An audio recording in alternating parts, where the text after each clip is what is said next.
hablamos mil veces, ¿verdad? En la clase. ¿Qué es el abdomen agudo? Es un síndrome que se caracteriza por el dolor que se localiza en el abdomen. Generalmente puede estar acompañado de otras manifestaciones y se caracteriza porque es de aparición brusca. Por eso hablamos que es abdomen agudo, ¿verdad? Tenemos los tipos de dolor abdominales que pueden ser visceral, generalmente es mal localizado, es en la zona medial y es de intensidad variable. Luego está el dolor parietal, que es un dolor agudo, es bien localizado, por ejemplo, en una apendicitis, y va aumentando con el movimiento debido a esa irritación que tiene. Y referido es el dolor que tiene una localización somática que es generalmente en otra víscera o en otra zona, pero se manifiesta en la zona abdominal. Y esta es la gran clasificación que siempre hablamos en la clase, ¿verdad? Las patologías abdominales se pueden clasificar en patologías generales que tienen repercusión abdominal, que hablamos que son varias, ¿verdad? Que generalmente son las patologías sistémicas, las patologías torácicas que tienen repercusión abdominal y luego las abdominales propiamente dichas que podemos otra vez clasificar en patologías médicas y en patologías quirúrgicas.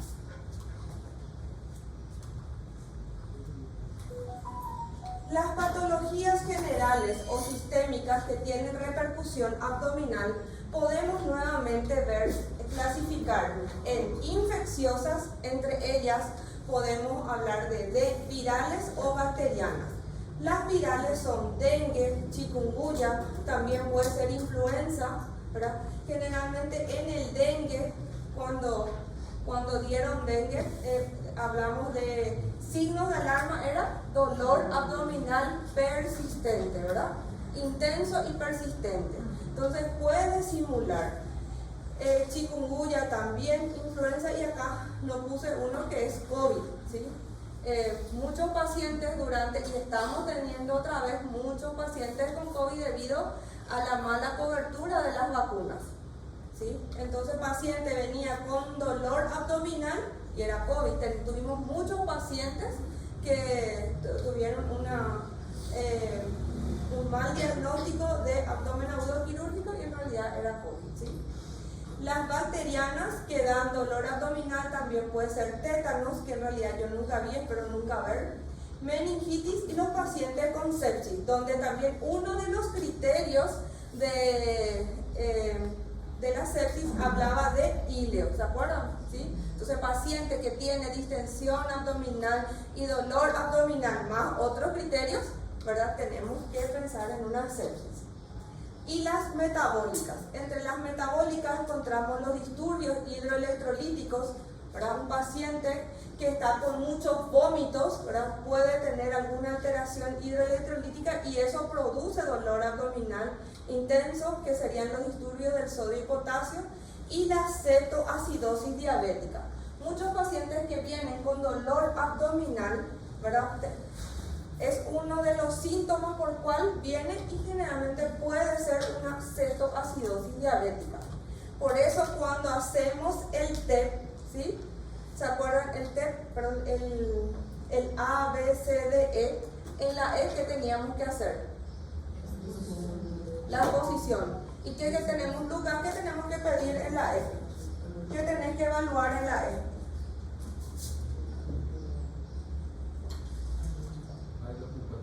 ¿Qué? Hay dos Lucas. Lucas es puro.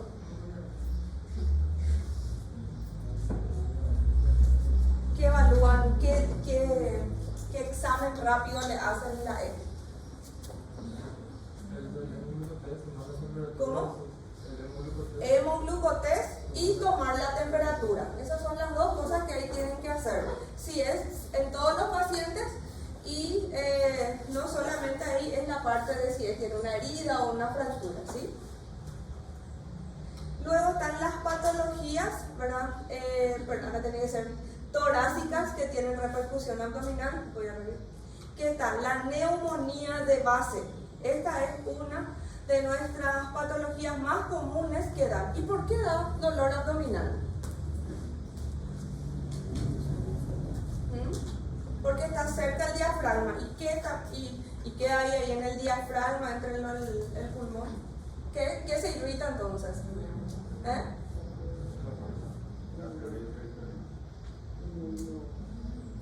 El nervio frénico, ¿sí? Entonces da un dolor irradiado al abdomen, ¿ok? Y el infarto agudo miocardio, que es por suerte raro en pediatría, pero sí, este año tuvimos 2. Pericarditis, que sí en los pacientes que tienen sepsis, que tienen un síndrome, un PIMS, que es un síndrome multisistémico post-COVID, generalmente se acompañan de pericarditis y la esofagitis. Y luego las patologías abdominales propiamente dichas, que pueden ser médicas o pueden ser quirúrgicas. Y acá encontramos otra vez, tenemos que clasificarle, como en pediatría no es solamente una línea, tenemos que clasificar según la edad otra vez. ¿Cuáles son las patologías más comunes por ejemplo, en los lactantes? ¿Cuáles son las patologías más comunes en los escolares? ¿Y cuáles son en los adolescentes? Y de nuevo clasificamos según el sexo, ¿verdad? Entre el abdomen agudo médico, las patologías más comunes que encontramos en ambos sexos son la gastroenteritis aguda, que acá tenemos que preguntar también si tuvo diarrea, si tuvo vómitos, si tuvo fiebre. La adenitis mesentérica. ¿Con qué pregunta le vamos a hacer si tiene una adenitis? Si pensamos en una adenitis mesentérica. Si tuvo un cuadro respiratorio previo, ¿sí? Generalmente va acompañado, puede acompañarse de un cuadro viral o bacteriano. ¿Y qué pasa? La adenitis, justamente, el ganglio mesentérico rodea, está cerca, ¿verdad? Del apéndice cecal. Entonces, simula muy bien un abdomen, una apendicitis, porque a veces hasta tiene dolor o defensa en la fosa ilíaca derecha. ¿Está bien? Entonces, ¿y qué tenemos que revisar también? Porque tiene abdomen agudo, tiene un dolor abdominal y les puede preguntar, ¿qué le revisaron? ¿Qué le tenían que revisar? Como dije a mi grupo, le estoy dando todo el boquetín del examen.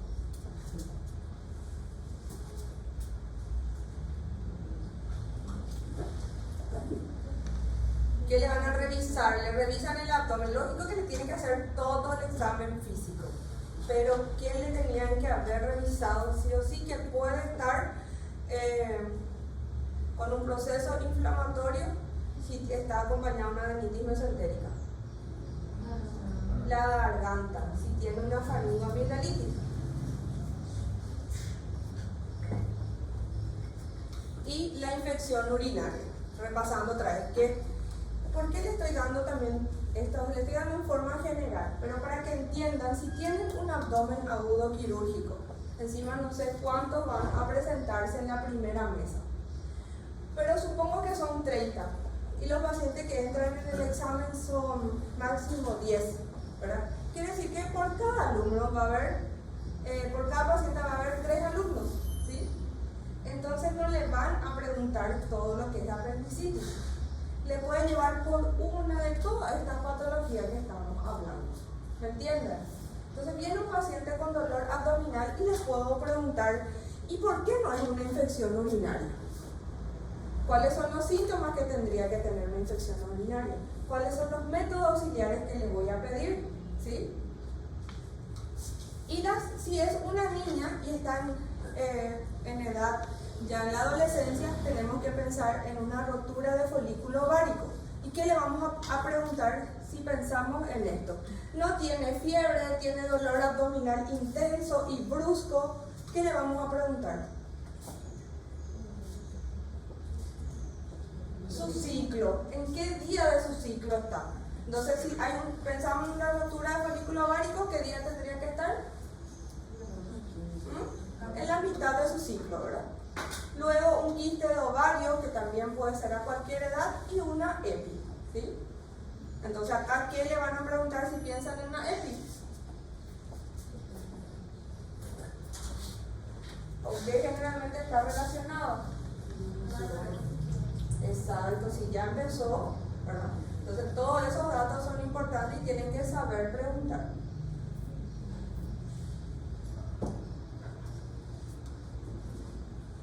Y luego el abdomen agudo quirúrgico, que podemos clasificar en inflamatorio, perforativo, hemorrágico, obstructivo y vascular. El abdomen agudo inflamatorio se caracteriza porque es intenso, brusco, continuo y se acompaña de fiebre, taquicardia, reacción peritoneal y defensa. ¿Cuáles son los síntomas cuando pensamos en una apendicitis? ¿Cómo va a estar el examen físico abdominal?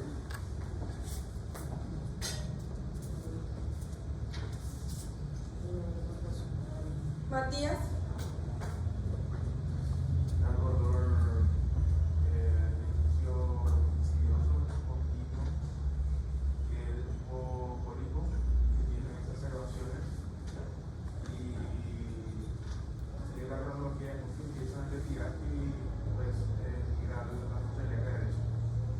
En los niños generalmente no tiene no sigue ese ciclo tan perfecto, ¿sí? En los niños más pequeños, en los preescolares y lactantes menos, ¿sí? El dolor generalmente ya es difuso, comienza con un abdomen, cuando es un escolar o si es un adolescente es más típico como en el adulto. Pero en el niño menor generalmente no, empieza con el dolor abdominal difuso, ¿sí? Y a la inspección, ¿cómo va a estar, Simón, el abdomen? ¿Cómo va a estar a la inspección? ¿Cómo van a ver el abdomen? ¿Puede estar distendido después?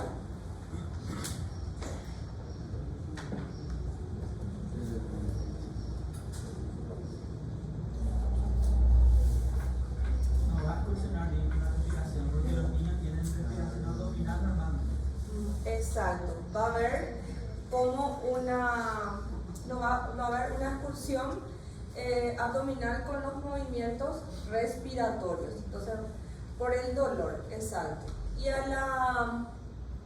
¿qué seguimos en el examen del abdomen, Joaquín? La palpación, ¿seguro, Lisa? ¿Están todos de acuerdo que en el examen físico, después de la inspección en el abdomen, sigue a la auscultación? Porque en la palpación vamos a modificar los ruidos hidroaéreos, ¿sí? Entonces, a la auscultación, ¿cómo va a estar? Disminuido. Y ahí luego a la palpación, Lucía, defensa,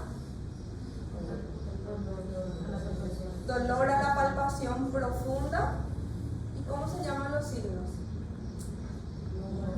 Lumbar si es una apendicitis, y si es una peritonitis, desnudamus. Y puede estar acompañado de náuseas y vómitos.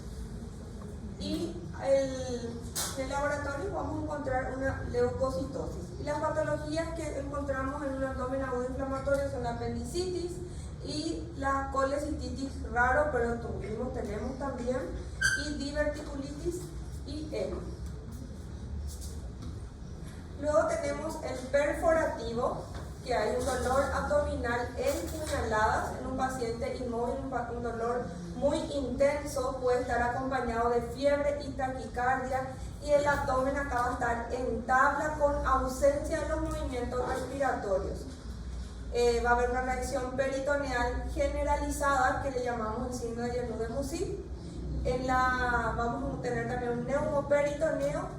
Y las patologías que tienen abdomen agudo perforativo son la peritonitis y la úlcera perforada. Luego el abdomen agudo hemorrágico. En este el dolor es continuo, También el paciente, si hay hemorragia, ¿qué signos tenemos que buscar?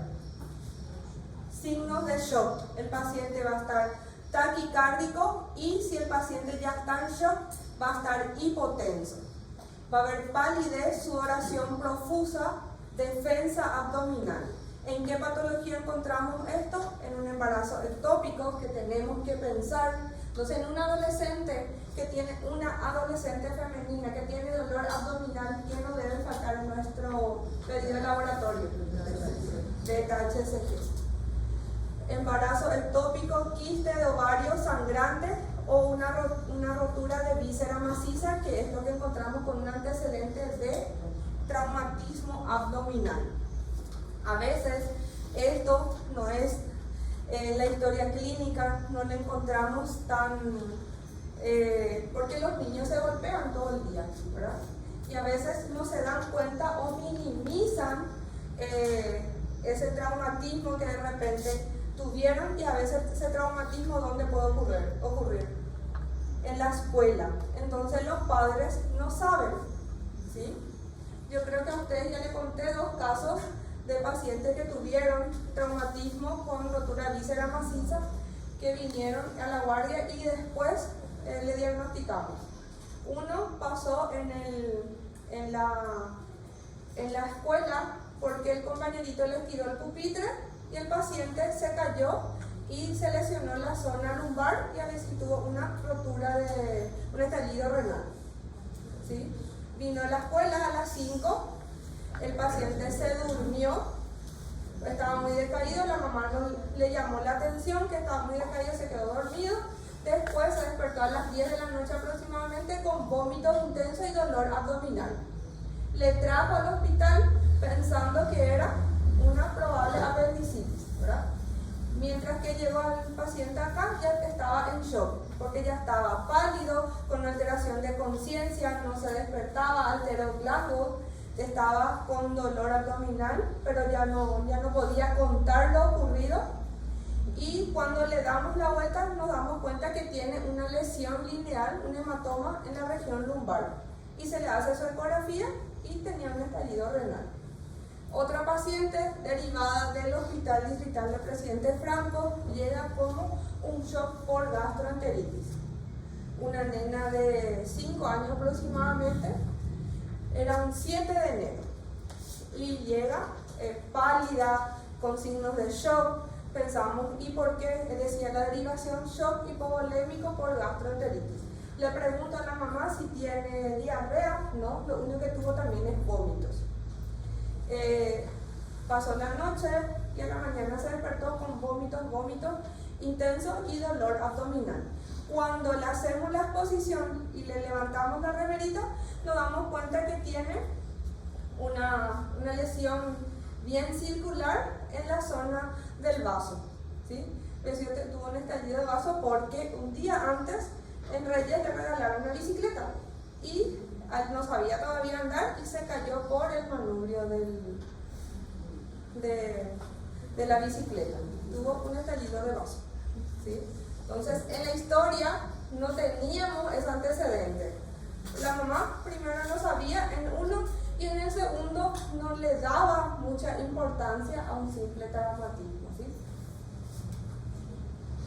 Luego, el obstructivo, que generalmente acá, si el dolor es por crisis, el dolor es intenso, va acompañado de vómitos intensos, puede estar acompañado, ¿verdad? O si tenemos que preguntar si hay detención de heces y gases, y a la percusión tenemos timpanismo.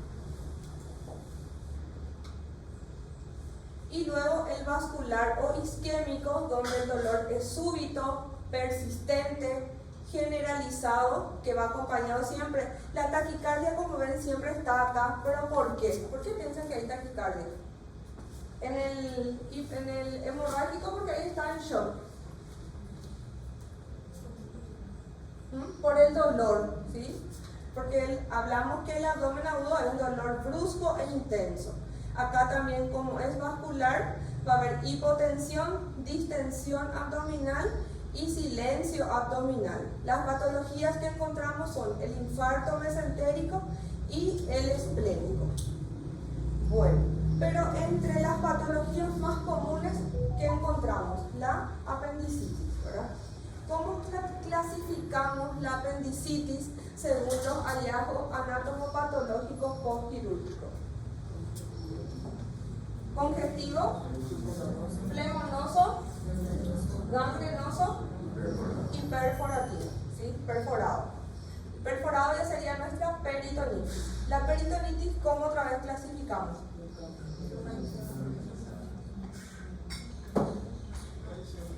Localizada y generalizada.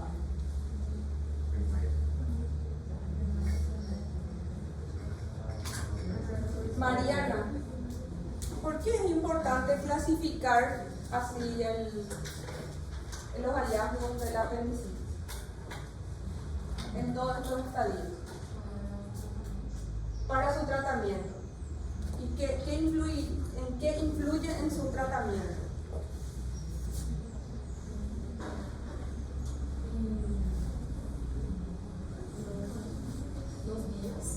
Los días de tratamiento, los días de antibiótico. Sebastián. ¿No le vas a responder? Está escondiendo.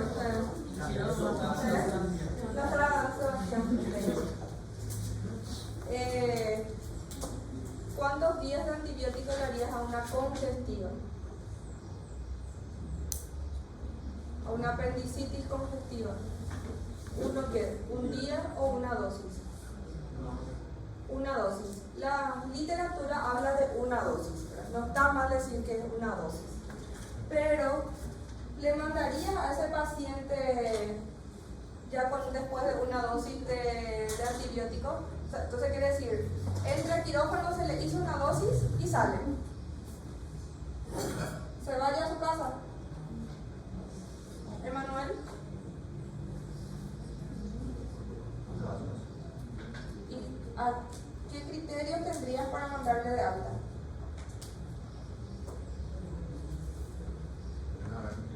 Signo de inflamación, dolor, del sitio quirúrgico. Pero salió recién. Sí, pero tiene que estar afebril, ya tiene que tolerar la vía oral. ¿Después de cuántas horas van a iniciar tolerancia a vía oral? Para mí, 24 horas postquirúrgico. Entonces quiere decir que en el primer día de internación no le vamos a dar de alta. Entonces mínimo un día de internación tiene que tener. Y tiene que tener ruidos hidroaéreos positivos. Bien. Y en la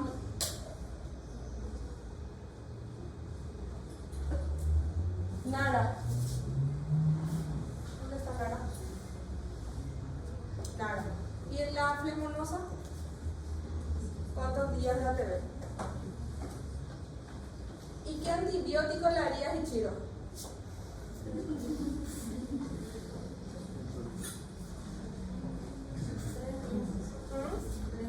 3 días en la flemonosa. ¿Y en la congestiva qué antibiótico le harías, Ichiro?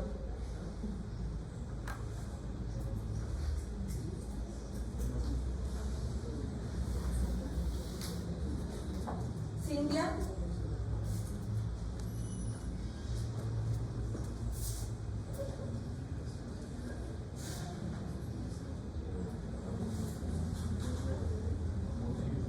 Rosa Santa Cruz.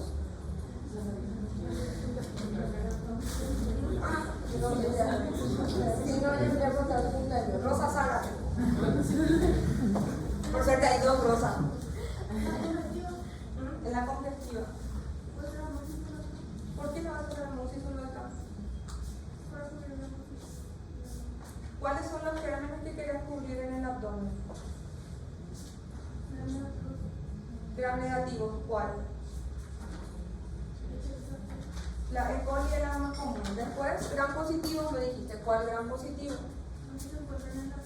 ¿Y cuáles son los que se encuentran en el abdomen? No está ahí en el abdomen. ¿Cuál es el gran positivo que está dentro del abdomen? El enterococo. Nos encontramos E. coli, enterococo. ¿Y qué más? Y anaerobios. Estos son los 3 gérmenes que queremos cubrir en el abdomen.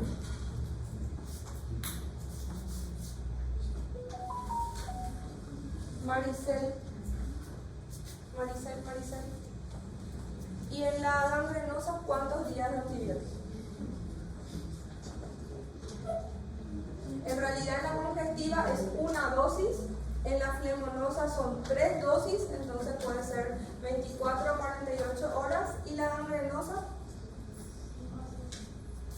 días. ¿Estás de acuerdo ahora mismo? Brolin, Joaquina, 3 a 5 días, ¿sí? Si el paciente, la gangrenosa otra vez podemos clasificar si tiene base sana o si tiene base friable. Si tiene base sana, entonces se puede tratar 3 días de antibiótico. Si ya es una base friable, quiere decir que ya estaba a punto de estar perforada, se trata con 5 días de antibiótico. ¿Y qué antibiótico le vas a hacer?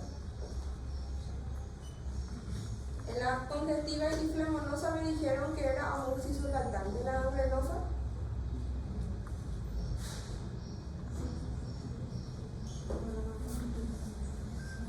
¿Laura?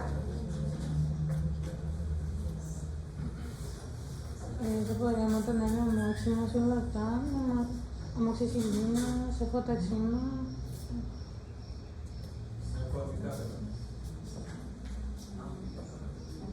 Lucía, Karini, no, acá Laura me dio varias opciones. Yo quiero saber si todas sus opciones, una de esas opciones, porque es un antibiótico. Gangrenosa de base sana, ¿qué antibiótico le voy a hacer?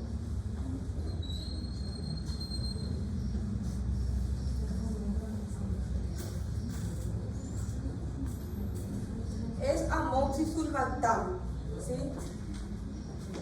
Por eso yo pensé que iba a ser muy rápido porque ustedes iban a saber todas las puntas de su lengua.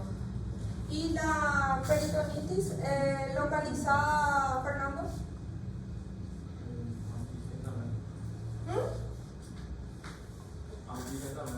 Genta. Ambigentametro. Marcelo. Osvaldo. María de los Ángeles.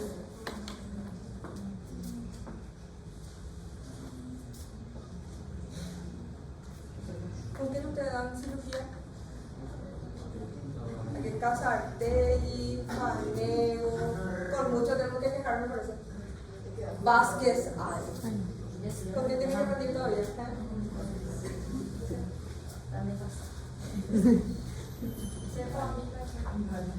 Queremos cubrir estos 3 gérmenes. Entonces vamos a hacer. El protocolo habla de cefo para cuáles gérmenes. Cefalosporina de tercera generación. ¿Qué cubre mejor la cefalosporina de tercera? Gram negativos. Para los anaerobios, metronidazol. El protocolo de los libros habla todavía de cefo, metro, ampi. Ampi para el enterococo. Pero en los últimos estudios se vio que no se encuentra más tanto enterococo, entonces se le agrega amikacina. Amikacina que cubre bien. Cubre mejor los gram negativos, pero es potenciador de la acción de la cefalosporina de tercera generación. Por eso se hace cefo, metro, amica. ¿Y cuántos días se hace en la localizada? En la localizada hacemos 5 días, en la generalizada 7 días. ¿Sí? Entonces, repasando. Entonces, en la apendicitis congestiva, flemonosa y gangrenosa hacemos amoxicillatán. En la peritonitis hacemos triple terapia. Los gérmenes, no se olviden, es E. coli, anaerobios y enterococos. ¿Sí? Por eso se hace. ¿Cuántos días tratamos? En la congestiva, 1 dosis. En la flemonosa, 3 dosis. En la gangrenosa son 3 a 5 días. En la peritonitis localizada, 5 días y generalizada, 7 días. Porque sí o sí va a haber paciente. Esto es repaso ya en cirugía, cuáles son los posibles diagnósticos según el cuadrante.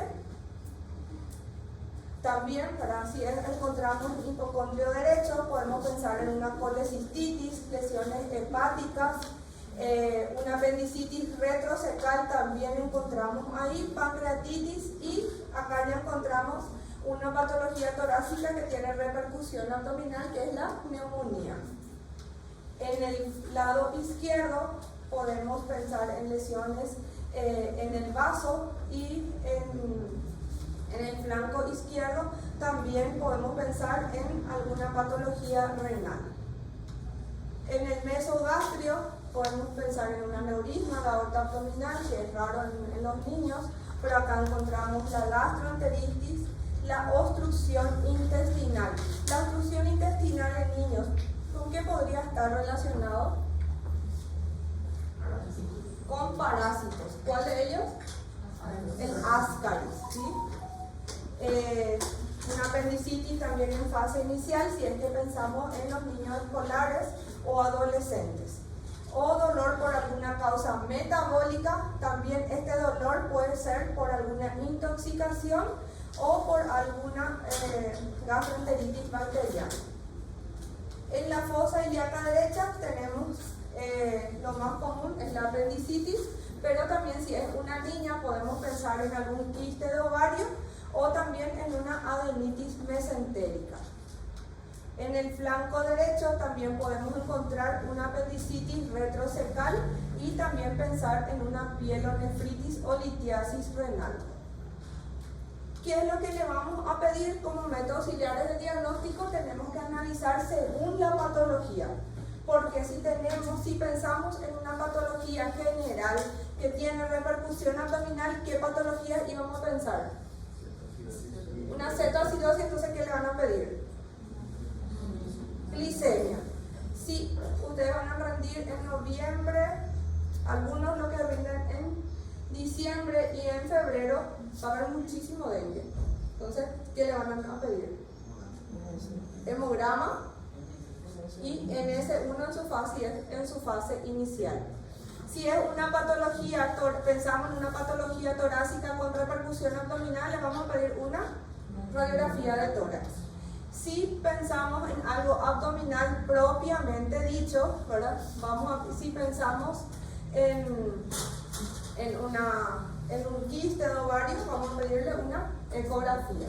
Entonces siempre los métodos auxiliares de diagnóstico, no se olviden, depende de la patología que piensan, ¿sí? Entonces cuando se les pregunta qué método auxiliar van a pedir, tiene que ser relacionado con la patología que piensan, ¿sí? No digan cualquier método. ¿Y por qué no van a pedirles si de repente tienen todito esto acá en el hospital? El hospital regional se transforma en el hospital de los sueños. ¿Por qué Nelson no le vas a pedir todito? Viene un paciente con dolor abdominal, le vas a pedir todito, no vaya. Pues no es necesario. No es necesario. Si no es necesario, Sí, no le voy a pedir.